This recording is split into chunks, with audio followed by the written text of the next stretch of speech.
Good morning and welcome to Our Issues Milwaukee. I'm your host, Andrea Williams. Our focus this morning is on an organization's that mission is to prevent kidney and urinary tract diseases, improve the health and well-being of individuals and families affected by these diseases, and the National Kidney Foundation of Wisconsin also increases the availability of all organs for transplantation.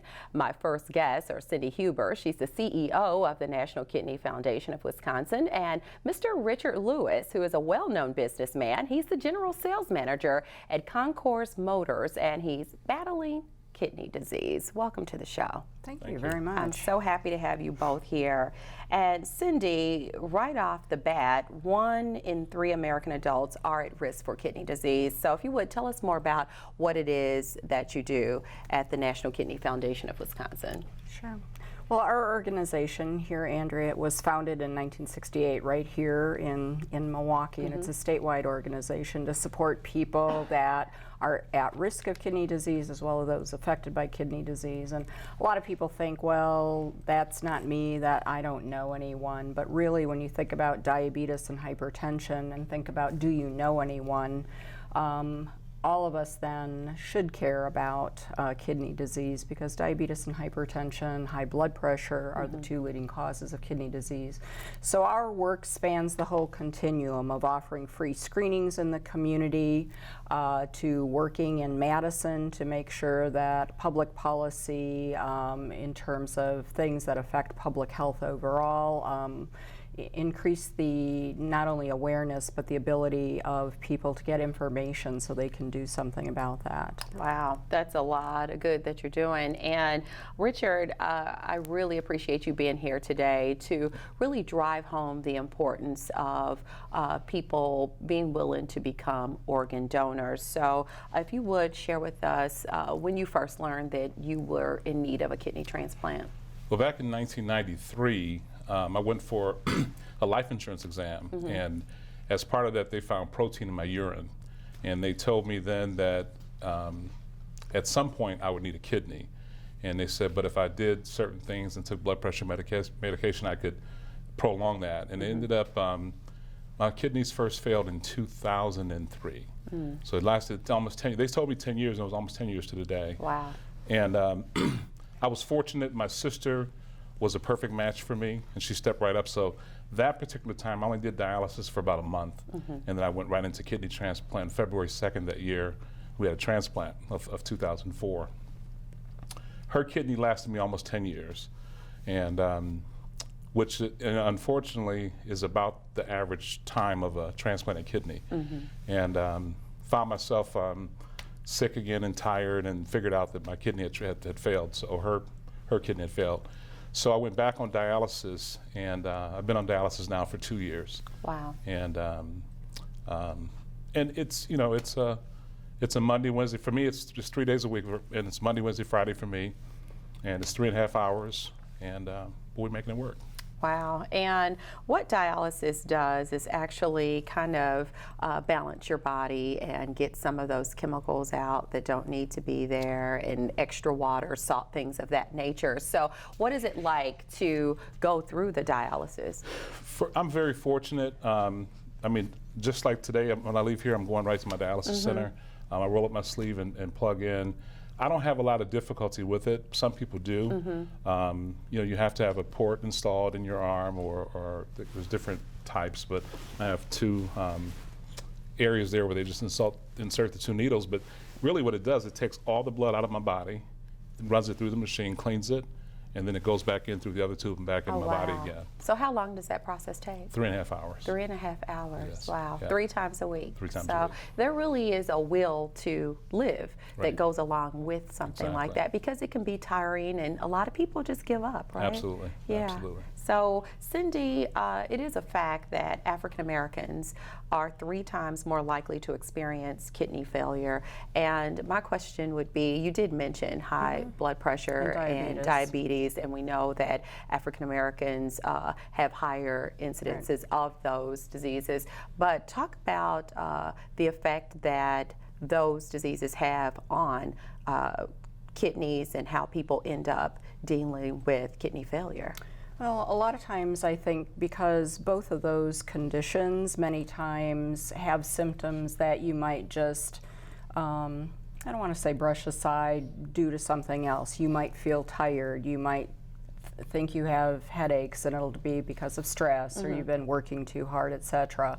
Sometimes people just don't go to the doctor, or they don't perhaps ask or know that a family member had diabetes, and that puts them at risk. So even though they might be young and healthy, someone that looks like yourself, but you might have an immediate blood relative. Some people don't go to the doctor regularly just for that annual physical where your kidneys could be checked. So there's a lot of reasons, I think, but high blood pressure is definitely a silent killer. Yes, it is. Yes, it is. And the National Kidney Foundation of Wisconsin, you guys actually have a helpline. So if people have questions or just concerns in general, you have someone that's there to answer all those questions and concerns. Right. We can help answer people's questions. Perhaps they're going to the doctor and want to know, like, what should they be asking. Many times people will call us, people, let's say, in Richard's condition, but they don't know how to find a living donor. Last week we had someone who's just trying to figure out how to ask within his faith community how to give the message out in a way that encourages people to consider organ donation for himself. So we get a variety of questions. We also offer free screenings in the community. So for instance, here in Milwaukee on January 30th, we're offering a free screening. So for people that might not have health insurance, or they're not sure about that. Or if you just want to quickly get that screening. Quickly get some information and get connected to resources. We have that available. We have a huge women's health initiative here in Milwaukee called Women of the World. So it's a variety of reasons that people call our office, but we're always willing to help. And that number, we'll put it on the screen, is 1-800-543-6393. And Richard, I just think that it's extremely important to have someone like you here to encourage the viewers to become organ donors, because, I mean, you know, we can say it all day long, but you live it. Absolutely. And you know the importance, you've been through it. And so what would you say to someone at home watching about becoming an organ donor? You only need one kidney in your body to live. And my sister gave me a kidney 10 years ago. She's perfectly healthy. I tease her all the time and I ask her for the other one, but she, you know, and if she could, she would give it to me. Yeah. And she's a big supporter as well. And she's actually found. I have another relative who's in the process of trying to give me a kidney again right now. But my sister's the biggest person pushing. She's pushing for that more than me, and because she's a walking example, a living example that it's not a problem to give it. If some people I've heard say, well, what happens if I come down with kidney disease? Well, kidney disease is going to attack both of your kidneys. So if you do come down with it, one or two doesn't make a difference at that point. But you definitely can make a difference in someone's life. Absolutely. That's why they call it giving the gift of life. Absolutely. And we're going to break it down in the second segment of the show and how easy it is for someone to become an organ donor. So thank you for that, Richard. Looking at statistics of the 123,000 Americans currently on the waiting list for a life-saving organ transplant, more than 101,000 need a kidney, but only 17,000 people actually receive one each year, and sadly every day 12 people actually die needing a kidney. So when you really break that down and think about it, that's some serious stuff. And you, Cindy, can break it down statewide on how those numbers look. Right. Yeah. Before I came here today, I did a little bit of research. So right here in Wisconsin, we have about 2,500 people waiting for all types of life-saving organs. But as you pointed out, over 2,000 are waiting just for a kidney here. And what was interesting when I was talking to Richard before the show, I was even surprised to see that actually more men are waiting here. But here, again, just in Wisconsin, we have over 500 individuals of those 2,000 that are African American waiting. And so I think, as Richard pointed out, considering living donation, there are several options here in terms of being able to donate a kidney. So. Yeah, and you mentioned there's the living donation, there's also deceased donation, so people can have the option of, in the event that something happened to them and their organs can be donated, that you sign off that people have that, they have that option. And then also the living donation would be like Richard's sister, who, you know, stepped up and said, you know, we're going to do this. She was a match and made it happen. So, Richard, a lot of times, especially in minority communities, a lot of people have these myths about organ donation. I've heard people say, they're not going to put part of me in my casket, you know, just stuff like that. And that's really not how it works. So what are some of the myths that you've heard along the way that you'd like to dispel right now?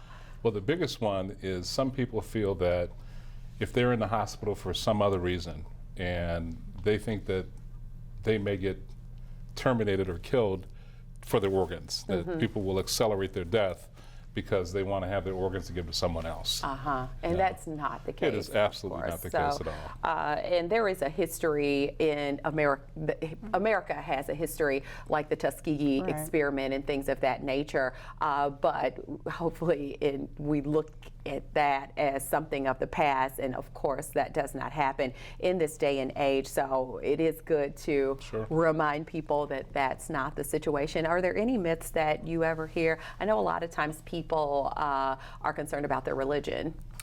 Yeah, I think we've heard that too, but all major religions endorse and are in favor of organ donation. So I think if there are any questions, to consult your faith community leader if you have particular questions about that. And certainly in our state we have two awesome resources with the organ procurement organizations here that have community educators. So again, if you have questions, here in the greater Milwaukee area we have Blood Center of Wisconsin.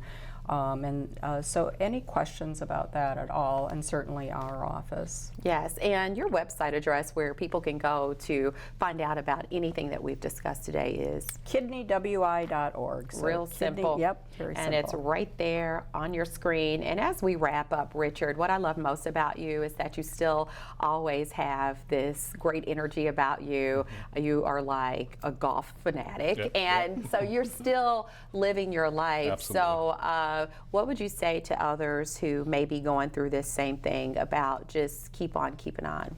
Well, don't be afraid to get yourself checked out, because like Andrea said, I play golf a couple times a week. I'll go to Bucks games, and I do all. I still live a fairly normal life other than those 10.5 hours a week that I have to do this. And for me, it's really been a blessing because I was moving at such a fast pace.